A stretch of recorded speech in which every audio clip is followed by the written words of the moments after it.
नमस्कार दोस्तों, आज है 6 दिसंबर और हम आज देखेंगे 6 दिसंबर से बनने वाले वो समस्त महत्वपूर्ण करंट अफेयर के क्वेश्चन जो एग्जाम की दृष्टि से बहुत ही इम्पोर्टेंट हो सकते हैं। तो चलिए आज का सेशन हम स्टार्ट करते हैं। आज का हमारा पहला क्वेश्चन है, विश्व अंतर्राष्ट्रीय ऋण रिपोर्ट 2024 के अनुसार भारत का कुल बाहरी ऋण 2023 में बढ़कर कितना बिलियन डॉलर हो गया है। तो आपके ऑप्शन है 546 बिलियन डॉलर, 646, 746, 846। तो इसका सही आंसर जो है वो है ए, जो होती है भारत का जो होती है जो ऋण जो है ना वो 546 बिलियन डॉलर हो चुका है।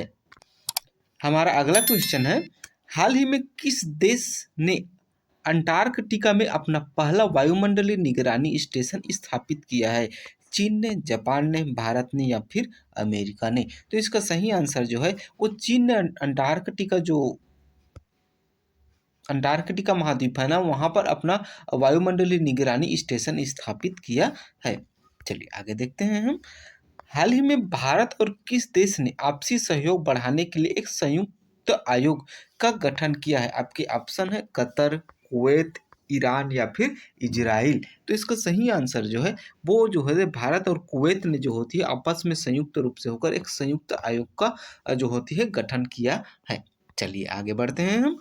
हाल ही में खालिस्तान चिड़ियाघर ने नैनो बबल तकनीक एक जो होती है एक नई जल शोधन तकनीक का परीक्षण शुरू किया है? दिल्ली ने, गुजरात ने, मध्य प्रदेश ने या फिर असम ने? तो इसका सही आंसर जो है वो दिल्ली ने जो होती है वो एक बबल तकनीक यानी कि नई जल तकनीक शोधन का जो होती है आविष्कार या फिर परीक्षण किया है। देखिए अगला क्वेश्चन देखते हैं हम। हाल ही में खालिस्तान आई CII भागीदारी शिखर सम्मेलन नई दिल्ली में आयोजित हुआ है। तो 26वां, 27वां, 28वां या फिर 29वां? तो इसका सही आंसर जो है वो 29वां CII भागीदारी शिखर सम्मेलन दिल्ली में आयोजित किया है, वो 29वें क्रम का है। चलिए आगे क्वेश्चन देखते हैं हम।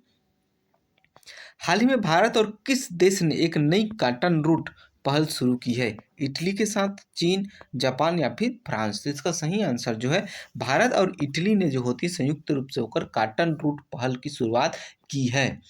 चलिए आगे देखते हैं हम। हाल ही में यूनेस्को द्वारा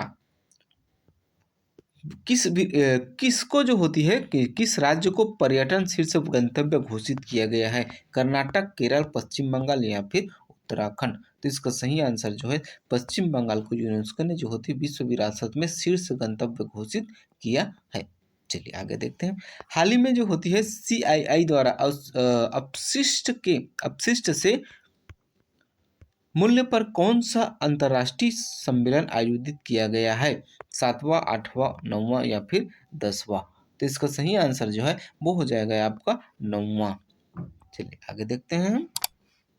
हमारा नेक्स्ट क्वेश्चन है, केंद्र सरकार ने PM सूर्य घर मुफ्त बिजली योजना के अंतर्गत मार्च 2025 तक कितने लाख रूप स्टॉप सोलर लगाने का लक्ष्य रखा है? 2 लाख, 5 लाख, 8 लाख या फिर 10 लाख? तो आपका सही आंसर जो हो जाएगा वो है आपका 10 लाख जो होती है PM सूर्य घर बिजली योजना के अंतर्गत जो होती है कितना 10 लाख रूप स्टॉप सोलर लगाने का लक्ष्य केंद्र सरकार द्वारा रखा गया है।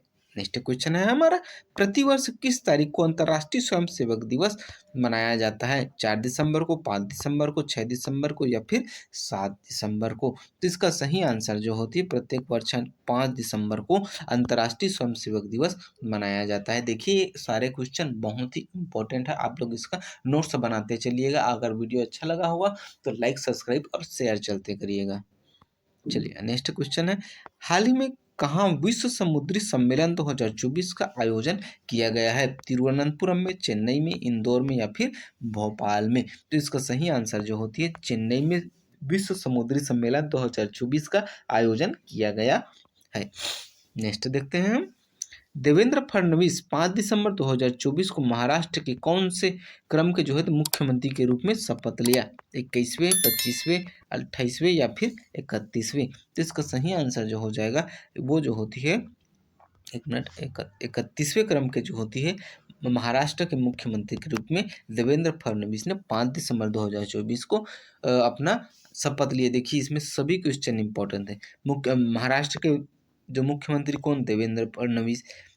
इतने शपथ कब लिया, 5 दिसंबर 2024 को। कौन से क्रम के जो है मुख्यमंत्री हैं, तो ये जो है वो 31वें क्रम के मुख्यमंत्री हैं। तो देखिए एक ही क्वेश्चन में आपके 3-3 फैक्ट मैंने इंक्लूड कर दिए हैं। ऐसे ही सभी क्वेश्चन हैं, आपको अलग अलग तरीके से क्वेश्चन को पढ़ के देखना है, कोशिश करना है कि जो क्वेश्चन किस तरीका से एग्जाम में आ सकते हैं, और फैक्ट आप लोगों को देने की जिम्मेदारी तो मेरी है ही।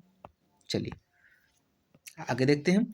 हाल ही में रातापानी अभ्यारण्य किस राज्य का 9वां टाइगर रिजर्व बना है? मध्य प्रदेश का, उत्तर प्रदेश का, राजस्थान का या फिर हरियाणा का? तो इसका सही आंसर जो होती है मध्य प्रदेश का जो होती है, ये 9वां टाइगर रिजर्व बना है। कौन सा? रातापानी। इसमें भी देखिए आप, मध्य प्रदेश का 9वां टाइगर रिजर्व कौन? रातापानी अभ्यारण्य। रातापानी अभ्यारण्य कहाँ है? तो मध्य प्रदेश में है।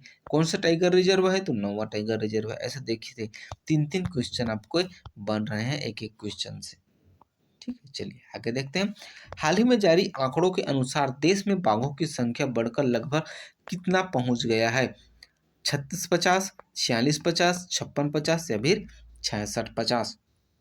तो इसका सही आंसर जो है वो 3650, यानी कि 3650 जो होती है टाइगर हो चुके हैं हमारे देश में, बाघों की संख्या। ठीक है, अगला क्वेश्चन है, भारत में हर साल लगभग कितने लोगों की सड़क दुर्घटना से मौत हो जाती है? 30,000, 40,000, 50,000 या फिर 60,000? तो इसका सही आंसर जो होती है, एक सड़क रिपोर्ट के अनुसार जो होती है, भारत में प्रति वर्ष सड़क दुर्घटना से लगभग 50,000 लोगों की मृत्यु हो जाती है। इसीलिए जो होती है हेलमेट को अनिवार्य किया जा रहा है भारत सरकार द्वारा।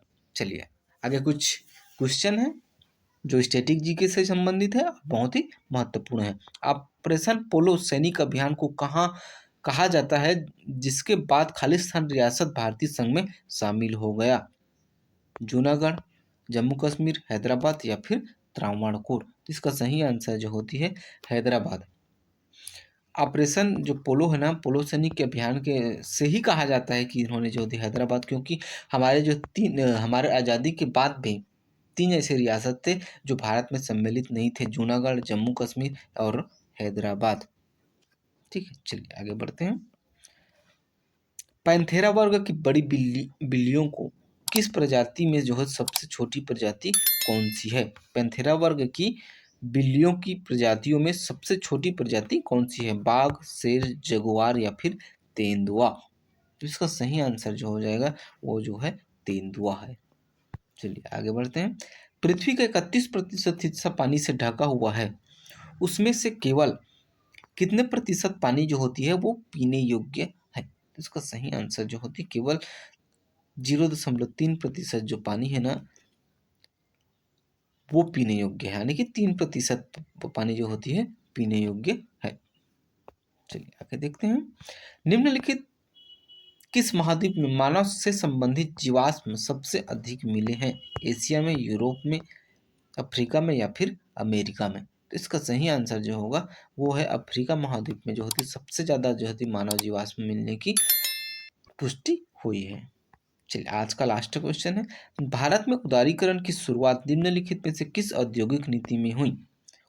औद्योगिक नीति 1856, 1956, 1966, 1971 या फिर 1977? इसका सही आंसर जो होती है भारत में उदारीकरण की जो शुरुआत है वो जो होती है सी 1991 की नई औद्योगिक नीति के तहत हुई थी, जिस समय मनमोहन जो होती है वो मनमोहन जी जो थे वो वित्त मंत्री थे। तो यहाँ तक वीडियो देखने के लिए बहुत बहुत धन्यवाद। अगर आप लोगों को वीडियो अच्छा लगा होगा तो लाइक कीजिए, सब्सक्राइब कीजिए और ज़्यादा से ज़्यादा लोगों तक शेयर कीजिए। मिलते हैं ऐसे ही किसी नेक्स्ट वीडियो में, तब तक के लिए जय हिंद, जय भारत।